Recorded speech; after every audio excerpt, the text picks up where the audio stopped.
Random number sequences play a crucial role within today's technological environment.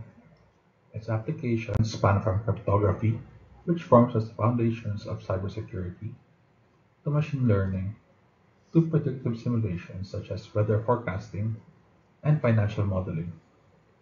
Furthermore, they ensure uniformity in statistical analysis and are used in procedural generation techniques. One promising method of generating random numbers is by harvesting entropy from avalanche breakdown of semiconductors. It is a random process that occurs in easily accessible materials such as transistors and diodes. In the context of NPN transistors, this occurs when you direct a current from the emitter to the base of the transistor. In this study, we implement a two-random number generator server based on the avalanche breakdown of four NPN transistors with a yield rate of approximately 508 kilobits per second.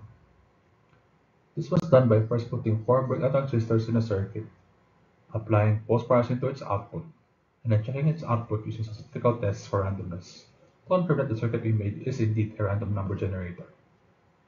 After that, we implement the circuit on a server and check the accessibility of the server. The autocorrelation graph should approximate a Dirac delta, as the sequence should not show any correlation with log versions of itself.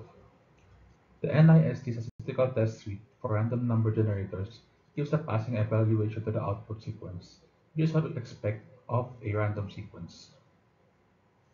The server implemented was accessed from a local network.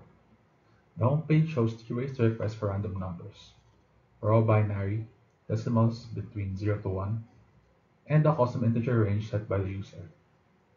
The sample output shows the output of the integer range option, as well as the option to download the full random number sequence. We were able to construct a hardware random number generator, apply it to a server, and remotely access its output.